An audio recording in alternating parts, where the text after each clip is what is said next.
I'll yield. I'm ready. I'm ready. Greet the Reaper for... You're not trying to escape, are you? Try again. Better luck next time. Greet the Reaper for me.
It all happened like I knew it would.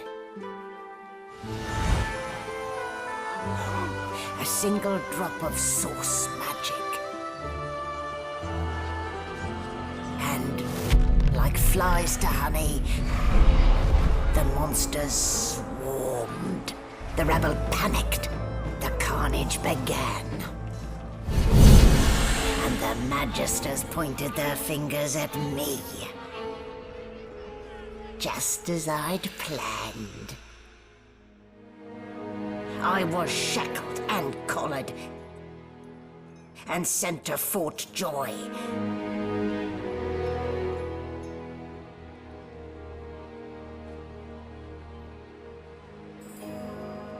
I'd come here to kill Godwoken. But instead I became part of their story.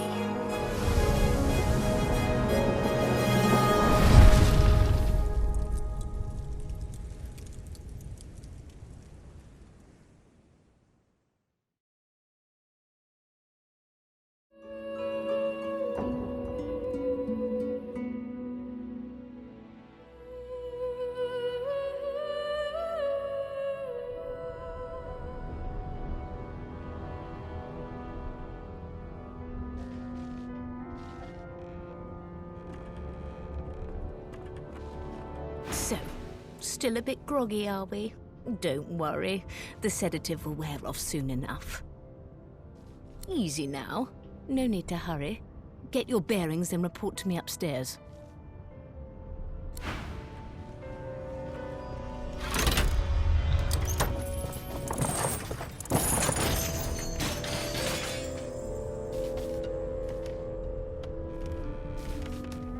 What did they do to me? Let's get our bearings.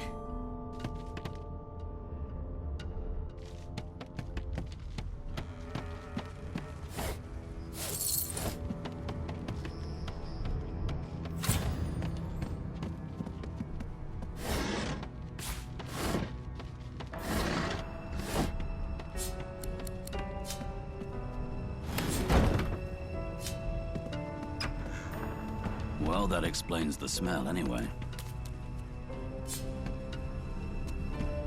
Shaking her fluffy coat, Fresh meat.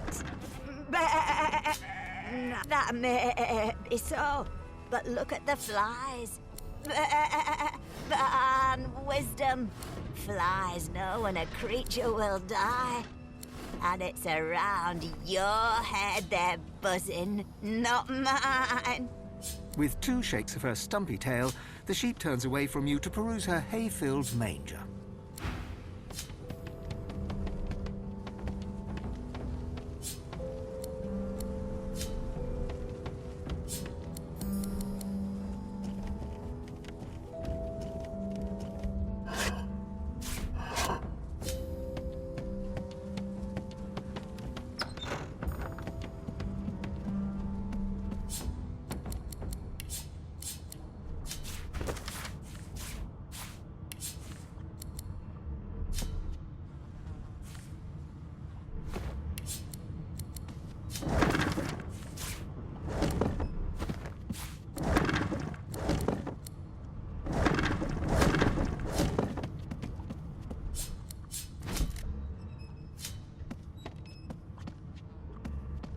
That click.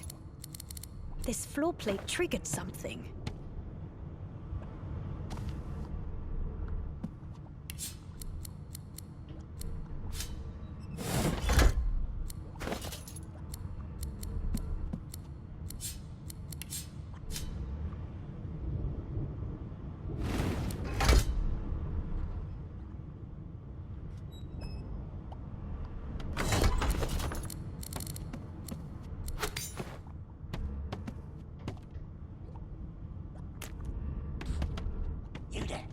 Come here.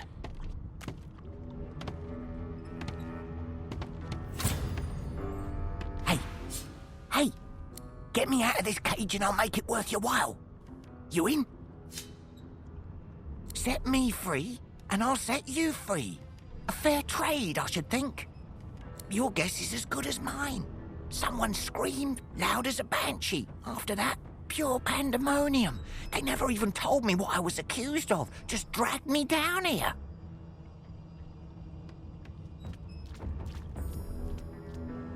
A gentleman among jesters, you are. Give that lever a pull, and I guarantee we'll both get something out of the deal.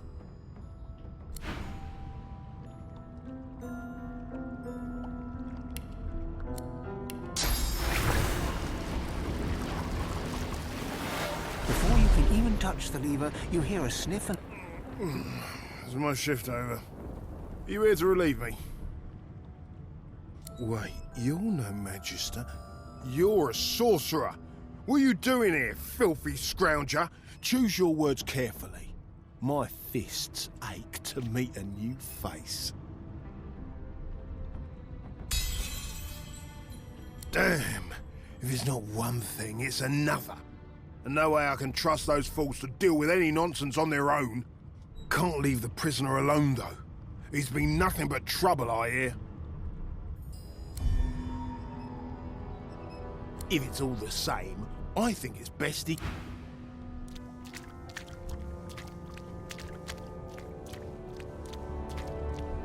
Come on. And keep your hands where I can see them.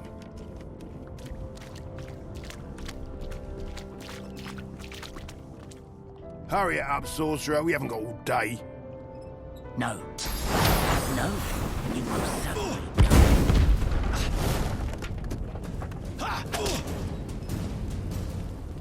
That's one problem solved. A dead magister. So Somebody much will for a have to peaceful take the blame stroll. for this, and it won't be me.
No key?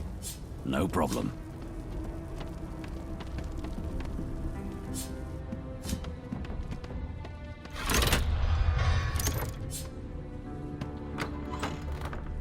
And I'm back where I started.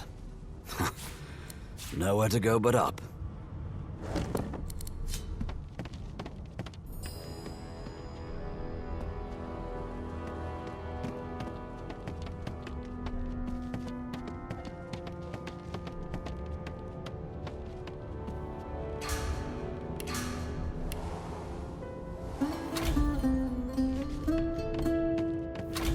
Why, you're looking a bit more chipper. There you are. Not too tight, I hope. The collar, I mean. Oh, not to worry. Every dog has to get used to its leash. In the meantime, your next stop will be Magister William. All passengers have to be registered in the ship's manifest, and he's the chap in charge of the logs. You'll find him on the other side of this deck, in the officers' quarters. Why, for my peace of mind, of course. Why don't you try casting one of those source spells of yours? See what happens. Currents of magic surge inside you, boiling, bursting, then breaking, only to fade back into your soul like rain into the earth. My, look at the concentration on your face. All will, but no result. There you have it. See? The collar's function. It neuters you of sorts. Makes you unable to cast source. For your own peace of mind, of course. Yours and the whole world's.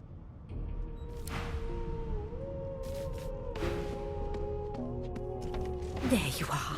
Not too tight, I hope. The collar. In the meantime, your next stop will be... You'll find him on the other side of this deck, in the officers' quarters. Dungeon? You have the gall to call my laboratory a dungeon? I'd be quite annoyed with you if you didn't look so honestly perplexed. Index fingers pressed to her lips, she pauses a moment. My word, you do seem a bit befuddled, don't you? Perhaps I was a bit too Empty. generous with that sedative. Oh, well, I'm sure you'll soon gather your wits. Most likely.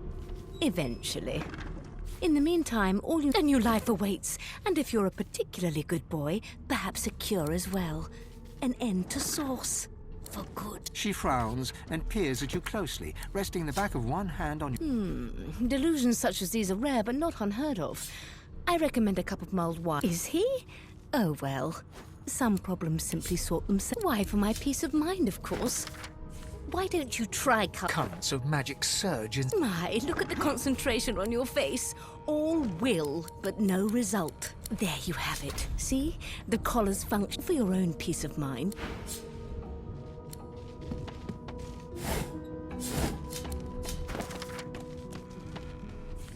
But who?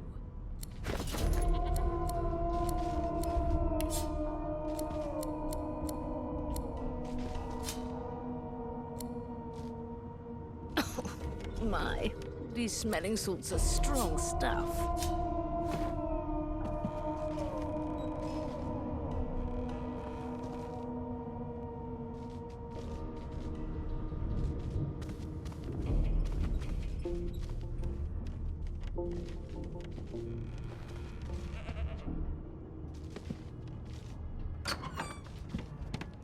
Good gods!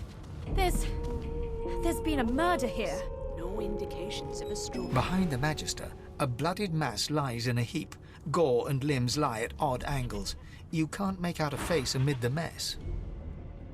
There's been a murder. A sorcerer was killed by one of your own. Lucky you were busy getting your collar fitted at the time, or you'd be a suspect like the rest of them. Waters is investigating. She'll figure out who did it. Always does.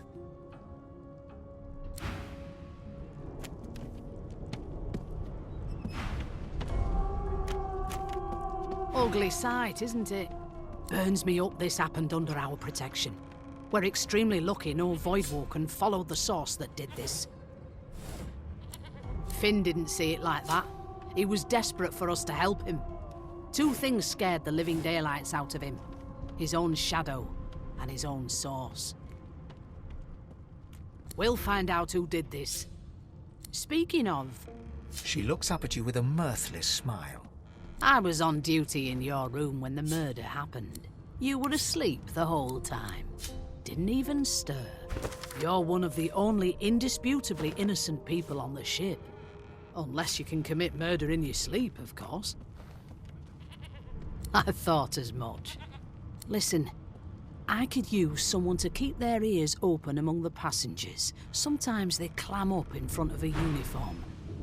Bring me a good lead, and I'll throw in a shiny gold coin for you. How about that?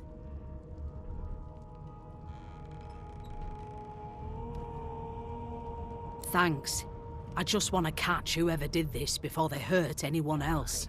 These smelling salts are strong stuff. It seems as though there's a pattern in the blood flow. That can't be natural. A no doesn't become a yes over time, you know.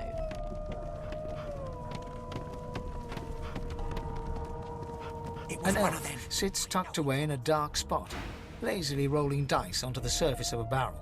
They sound like the dry cackling of an old witch. Snake eyes.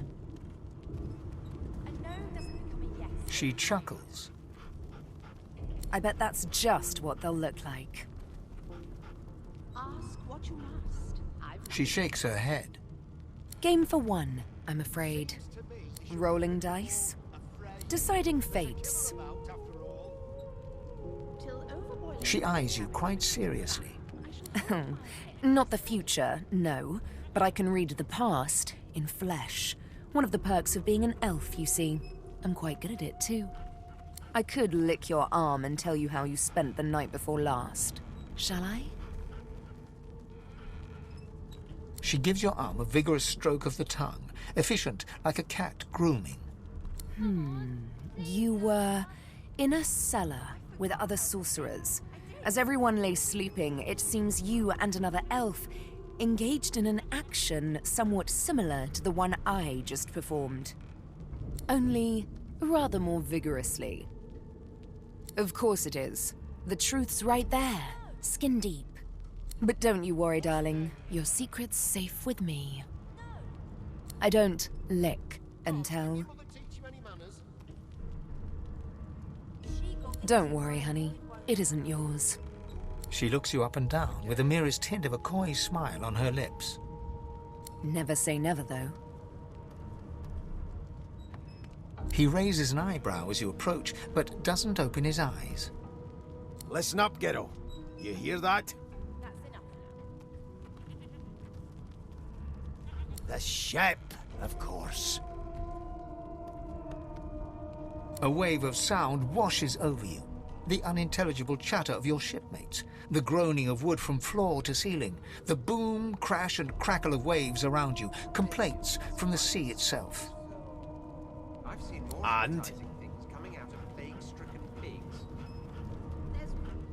nothing else I can make. Sick as a leper's cat. From the state of it, I'd say she's being cared for by a bunch of beardless babes who never loved anyone but their own mums. But there's more. Listen close. There has been a murder, Your Majesty. There now, just like that. That has the Magister's more concern. Squeak! Aha! His eyes snap open as his countenance breaks into an expression of joy. One great paw claps you on the back. The other catches you before you lose your footing.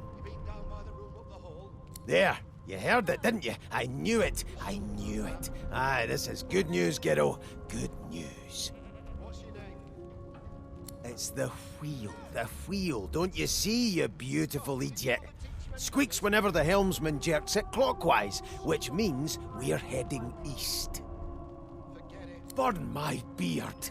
That means if we'd been travelling for, yes, only 10.34 nautical miles to Fort Joy.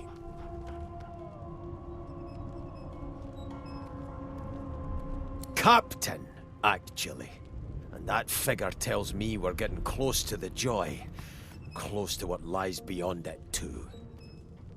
The dwarf leans back from the table and strokes his beard, gold medallions jingling merrily. His eyes roll over to you. That'll be all. Thank ye kindly, Ghetto. You are chill. I ain't saying nothing. Bloody dwarves, I'll come back to you, and you better be ready to talk here. Well, well. What have we here? A fresh face in this stale hell. Let's size you up, shall we? See if you'll do. The lizard looks you up and down, like a farmer would a fetching horse. It was one of them. I know it.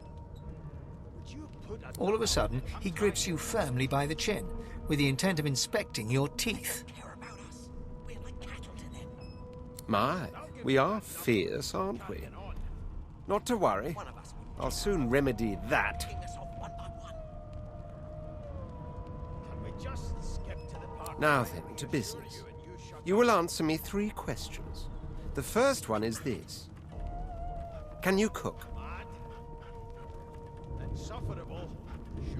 Goodness gracious me, what a bore. Off with you.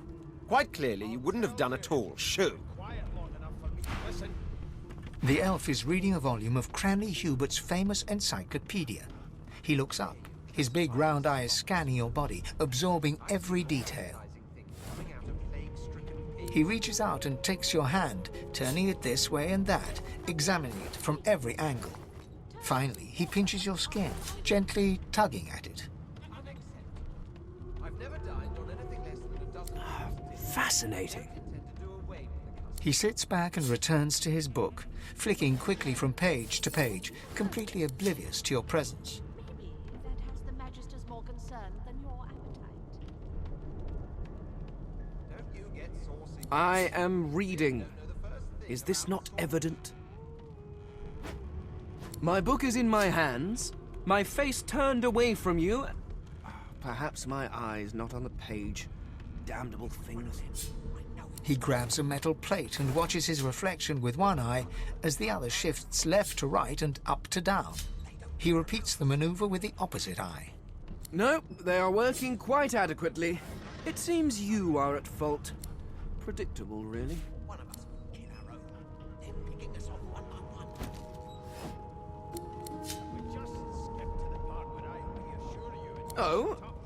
Oh, I see. I crossed a cultural taboo. How difficult. What are you trying to hear anyway? I'll tell you if... You have my apologies, human. Perhaps I should demand the same from those red-cloaked humans. They laid their hands on me more than once. Perhaps. Perhaps not. Understanding is all rather relative. Take this book, for example. I understand all of it, and yet none of it makes sense. It is simultaneously too detailed and insufficient. I know the beginning of this tale and the end, but I am rather missing the middle. Tell me, what do you know of our world's history?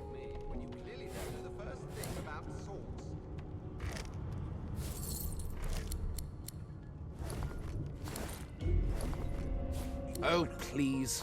I have no interest in that. Your books are too full of it already. No, I want to know about the Celestial. I want to know about your gods. This text tells me that they created all creatures, but nothing of what came before.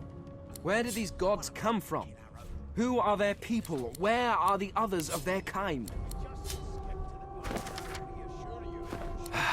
Of course you don't have any useful information.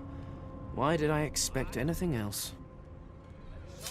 Now please, run along. I have a world to decipher. If you can keep it quiet long enough for me to listen. Why won't you sing? A no doesn't become a yes over time, you know.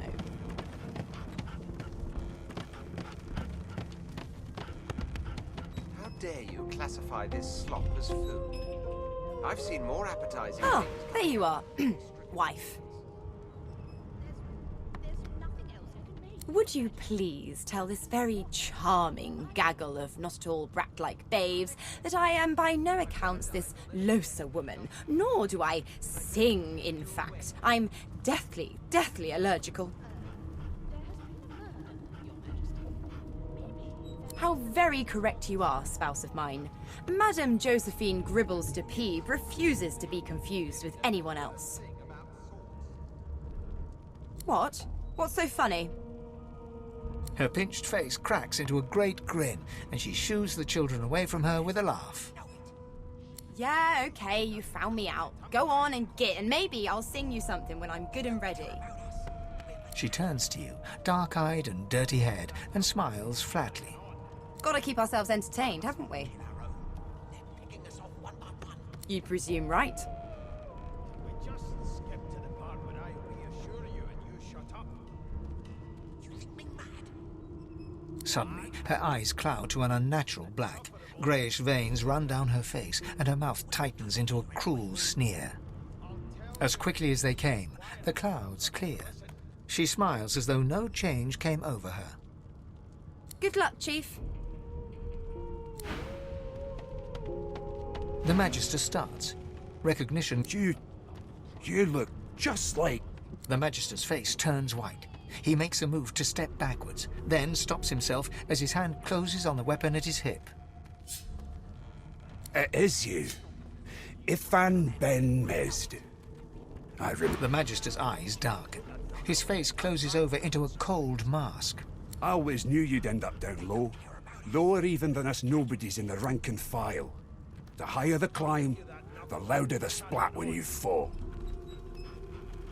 And Fort Joy, you're about to fall further than you thought possible. And I'll be listening for the splat. Happy landings.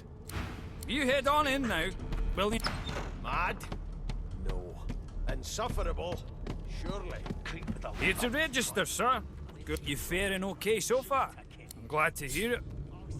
You head on in now. Williams will get you sorted fast. Strongly suspect you know all about it. Ask what you must. I've Do nothing you? to hide. Well, perhaps you're absolutely right. Standing at the center of the room, you spot a sorcerer haughtily eyeing a pair of nervous-looking magisters. They keep their crossbow trained upon her as she's being interrogated by an officer.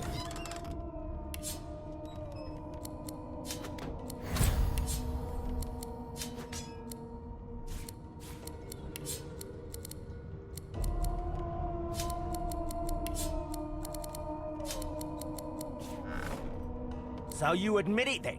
You murdered that poor fella? Yes, I did.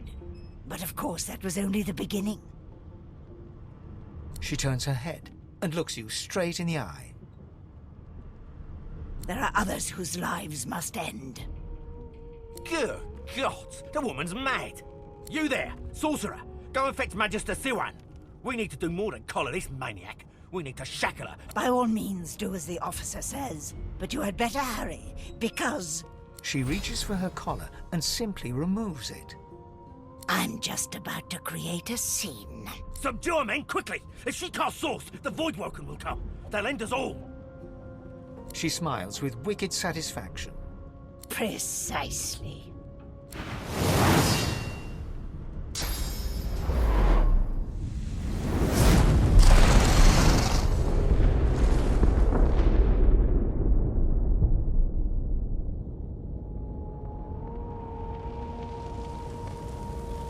Happening. No time for chatter. We've got to get out of here.